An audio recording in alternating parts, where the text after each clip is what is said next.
Hello everyone, very warm welcome to law point channel. Myself Saurabh Yadav, your legal aptitude mentor. आप सभी का law point channel में एक बार फिर से स्वागत है। कई बार ऐसे सवाल कमेंट के माध्यम से मुझे बहुत सारी चीज़ें पता चलती हैं।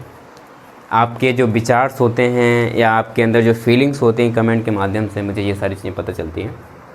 तो अभी क्या है कि बहुत सारे बच्चे ऐसे कंफ्यूज हैं कि लीगल स्टडीज़ और लीगल एप्टीट्यूड में क्या डिफरेंस है। ठीक, ये सारी चीज़ें कैसे डिवाइडेड हैं, आज मैं आपको पूरा अच्छे से इस चीज़ को समझाऊंगा। आप इसको समझ लेंगे तो आपको ये आइडिया हो जाएगा कि लीगल एप्टीट्यूड सेक्शन किसको कहते हैं या लीगल स्टडीज़ के सेक्शन को किसको कहते हैं और ये कहाँ कहाँ पूछा जाता है। कई बार आप सर लिखते हैं ये LLB के लिए, BLLB के लिए भी हेल्पफुल है या पूछी जाती है। फिर कई बार आप लिखते हैं कि लीगल स्टडीज़ सिर्फ BLLB के लिए है। तो उस पर आज पूरी चर्चा, और आज आपके पूरे अच्छे तरीके से जो भी डाउट्स हैं लीगल स्टडीज़ को लेकर या लीगल एप्टीट्यूड को लेकर वो क्लियर हो जाएंगे और आपको मैक्सिमम ये पता चल जाएगा कि सर मैं कहाँ से LLB कर सकता हूँ, कहाँ से BLLB कर सकता हूँ CUET के अलावा, या मेरे पास कितनी अपॉर्चुनिटीज़ हैं, कितने बेस्ट कॉलेजेस हैं। उन सब पर वीडियो मैं बाद में बनाऊँगा, लेकिन अभी आप ये समझ लो कि लीगल स्टडीज़ और लीगल एप्टीट्यूड में अंतर क्या है। ठीक, तभी तो आप समझ पाएंगे जब आप सिलेबस में लिखा होगा कि यहाँ BLLB के लिए लीगल एप्टीट्यूड पूछा जा रहा है या यहाँ BLLB के लिए लीगल स्टडीज़ पूछा जा रहा है ना, या फिर कहे कि यहाँ LLB के लिए लीगल एप्टीट्यूड पूछ रहे हैं, तो वो चीज़ें आपको क्लियर रहें। ठीक, तो चलो क्लास को शुरू करते हैं, है ना। बहुत ध्यान से देखना। देखो, अभी एक सिलेबस है आपके पास लीगल स्टडीज़ का, ठीक, दूसरा सिलेबस है आपके पास लीगल एप्टीट्यूड का। दो सिलेबस हैं, है ना। अब देखो, ये लीगल एप्टीट्यूड जो है ये आपके LLB साथ ही साथ BLLB दोनों में पूछा जाता है।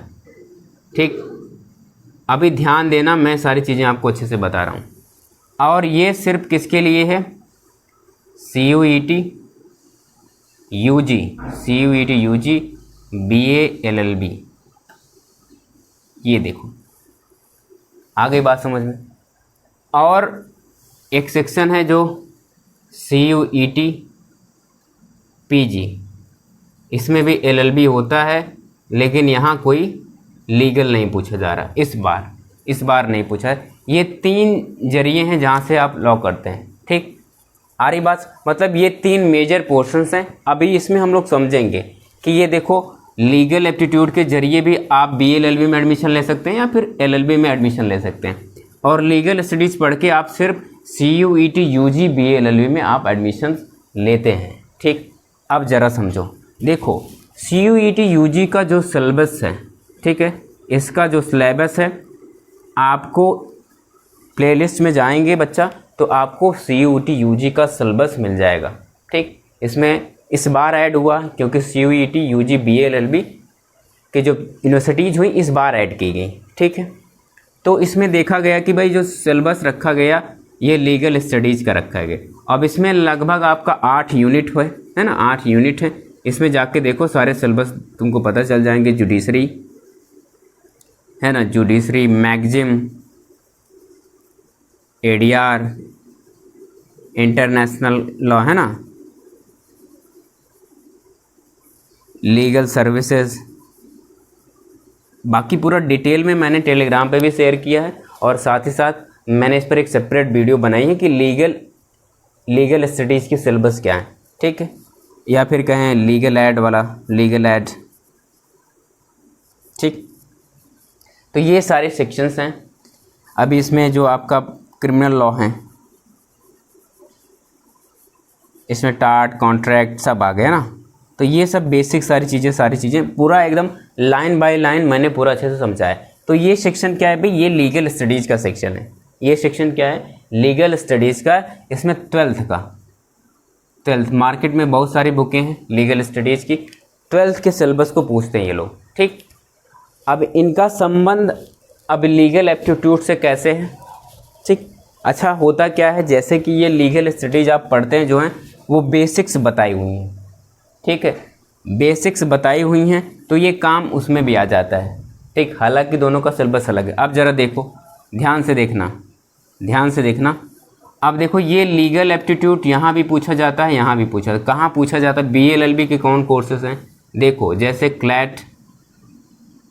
क्लैट में क्या पोर्शन है पूछा जाता है भाई? लीगल एप्टीट्यूड का। और आयो अलीगढ़ मुस्लिम यूनिवर्सिटी, जामिया मिलिया इस्लामिया, ठीक है, जामिया अलीगढ़, ठीक है। क्लैट आप जानते हैं, क्लैट में भी पूरे 26 नेशनल लॉ यूनिवर्सिटीज़ हैं। कौन सी भाई? नेशनल लॉ यूनिवर्सिटीज़ हैं 26। ये भी आपसे लीगल एप्टीट्यूड पूछते हैं, यहाँ से आप BLLB कर सकते हैं। या जितने भी स्टेट यूनिवर्सिटी हैं, स्टेट यूनिवर्सिटी है ना, स्टेट यूनिवर्सिटी में जहाँ BLLB है वहाँ सब लोग क्या पूछते हैं आपसे? लीगल एप्टीट्यूड पूछते हैं। क्या पूछते हैं भाई? लीगल एप्टीट्यूड पूछते हैं। क्लियर है? अब देखो जैसे LU की बात करें, LU BLLB की बात करें तो यहाँ भी यही सेक्शन है लीगल एप्टीट्यूड का, ठीक। और बाकी सेक्शंस हैं जो आपसे पूछे जाते हैं, जो मतलब कि और जो BLLB के जरिए हैं, जहाँ से आप लॉ कर सकते हैं, BLLB कर सकते हैं। इनके विषय में मैंने डिटेल वीडियो बनाई हुई है, आप प्लेलिस्ट में जाएंगे तो आपको पता चलेगा कि इनके विषय में इंफॉर्मेशन दी गई है, कितने सीट हैं, कब फॉर्म आता है, कितनी फ़ीस है, सब पर वीडियो बनी है इन चीज़ों पर। तो यहाँ से आप जाके बच्चा देखो कि BLLB में और आप कहाँ से कर सकते हैं। इसके अलावा आप BLLB कहाँ से कर सकते हैं, सारी चीज़ें बताई गई हैं। आने वाले समय में फिर से एक बार सारी चीज़ें बताई जाएंगी। फ़िलहाल अभी के लिए आप उसको अच्छे से जाकर वहाँ से सारी वीडियो अच्छे से देखो तो ज़्यादा जानकारी होगी। और दूसरा है जो LLB में तो आपका ये पूछा ही जा रहा है भाई, LLB के लिए तो लीगल एप्टीट्यूड फिक्स है। अब देखो इसमें जैसे कि AU LLB जो अभी आप बच्चों ने दिया, और Lucknow LLB, LU LLB, DU LLB Delhi university है ना, दिल्ली यूनिवर्सिटी। बाकी अभी इस बार तो CUT PG हट गया है, तो देखो BHU में नहीं है ना, ध्यान देना BHU LLB में ये नहीं आता। बस मैंने आप बताने के लिए ध्यान दें, क्योंकि BHU LLB जो है वो यहाँ जुड़ गया है CUT PG में, ठीक। तो CUT PG में कितने हैं? लगभग पाँच यूनिवर्सिटीज़ हैं जो आपको LLB करवा रहे हैं। उसका सिलेबस मैंने आपको यहाँ बताया, CUT PG का सिलेबस, स्ट्रैटेजी, कैसे तैयारी करनी है, कौन सी बुक लगनी है, सब पर वीडियो डिटेल में है। वो चाहे AU LLB की बात हो, उस पर भी डिटेल चर्चा है, कैसे पढ़ना है, क्या बुक है, क्या स्ट्रैटेजी है। सेम LU LLB पर वही है, कौन सी बुक, कैसा पढ़ना है, स्ट्रैटेजी क्या है, सारी वीडियो। उसी तरीके से DU पर भी क्या पढ़ना है, क्या स्ट्रैटेजी है, कैसे करना है उस पर, ठीक। तो ये देख रहे हो बच्चा, ये अब इसमें बहुत सारे हैं। देखो नेशनल लॉ स्कूल का है ना, NLS का है, नेशनल लॉ स्कूल का, बहुत सारे रुड़की वगैरह भी करवाते हैं, इंजीनियरिंग कॉलेज का ही सारे हैं जो लॉ करवाते हैं। तो उनके भी सिलेबस में ये लिखा है लीगल एप्टीट्यूड। अब आपके दिमाग में होगा सर असल लीगल एप्टीट्यूड में अलग क्या है, इसका सिलेबस क्या है, इसका सिलेबस क्या है? ज़रा देखो, ध्यान देना। इसमें आपका पूरा का पूरा सिलेबस है IPC में बहुत सारे इंपॉर्टेंट सेक्शंस हैं, उनके विषय में जैसे थेफ्ट क्या है, मर्डर किसको कहते हैं, किडनैपिंग क्या है, रॉबरी क्या है, मिसअप्रोप्रिएशन क्या है ना, अटेम्प्ट क्या है ना, ये सब सारी चीज़ें, डिफेमेशन क्या है, सब चीज़ें एक एक करके, ऑफेंस प्राइवेट डिफेंस क्या है, पनिशमेंट के टाइप्स क्या है ना, डेथ पनिशमेंट कौन कमिट करता है, ऐसे सारे बहुत सारे सवाल IPC की उत्पत्ति के विषय में, ऐसे सारे सवाल IPC। कॉन्ट्रैक्ट, टॉर्ट, ठीक, इंटरनेशनल लॉ, मुस्लिम लॉ, हिंदू लॉ, ठीक, IPR और कॉन्स्टिट्यूशन और लीगल के बहुत सारे मिसलेनियस है ना, बहुत सारे मिसलेनियस टॉपिक्स हैं जिसमें कमेटी, कमीशंस, लीगल से रिलेटेड बहुत सारे है ना, उसमें पार्टनरशिप एक्ट भी आ जाता है, ठीक। तो देखो यही चीज़ आपने लीगल स्टडीज़ में पढ़ी थी, लेकिन बहुत शॉर्ट में पढ़ा था, बहुत बेसिक पढ़ा था, ठीक। यहाँ आप डिटेल में इन सिलेबस को पढ़ते हैं, ठीक है। बाकी समझ में आ रहा है? IPC, contract, tort, international law, Hindu law, मुस्लिम लॉ, IPR, कॉन्स्टिट्यूशन, ठीक, और मिसलेनियस कुछ टॉपिक्स हैं, उन पर सवाल आपसे पूछे जाते हैं, किसमें? लीगल एप्टीट्यूड में, ठीक। डिटेल चर्चा होती कॉन्ट्रैक्ट लॉ में। अच्छा, कॉन्ट्रैक्ट लॉ में जो लीगल स्टडीज़ में दिया है उससे थोड़ा सा ज़्यादा बस, या फिर कहीं बराबर ही मान लें, उतना ही आपको यहाँ पे पढ़ना होता है। टॉर्ट में थोड़ा ज़्यादा आपको यहाँ पढ़ना पड़ता है। इंटरनेशनल लॉ में भी यहाँ आप थोड़ा सा ज़्यादा पढ़ना पड़ता है।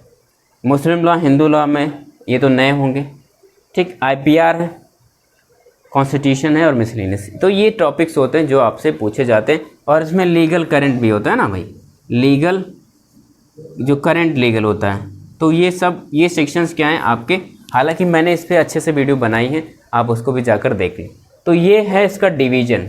आ रही बात समझ में? इसीलिए मैं बार बार लिखता हूँ कि कई बहुत सारे जो होते हैं जो लीगल एप्टीट्यूड के सेक्शन होते हैं, क्योंकि सारी चीज़ें अलग अलग हैं, ठीक। तो ये बात सभी को समझ में आ गई, क्लियर है एकदम, कोई डाउट वाली बात नहीं। तो आज मैं ये समझ गया हूँगा कि आपको जब भी वीडियोज अपलोड होंगी तो आप समझ जाएंगे किसके लिए, लीगल एप्टीट्यूड के लिए या लीगल स्टडीज़। जब लिखा रहे कि legal aptitude plus legal studies तो समझ लेना कि ये दोनों के लिए, ठीक है। और जब सिर्फ लीगल एप्टीट्यूड लिखा रहे तो इस वाले सेक्शन के लिए है, और जब लीगल स्टडीज लिखा रहे तो ये इसके लिए, किसके लिए, CUET UG BLLB के लिए, ठीक। जब ये लिखा रहे और जब दोनों लिखा रहे तो भाई क्या समझ जाएंगे आप, ये क्या है, दोनों के लिए है, ठीक। क्लियर है? तो आज की क्लास यही एंड करते हैं। उम्मीद है कि सारी बातें आपको अच्छे से समझ में आ गई होंगी। चलो पढ़ते रहो, स्वस्थ रहो, मस्त रहो। Thank you.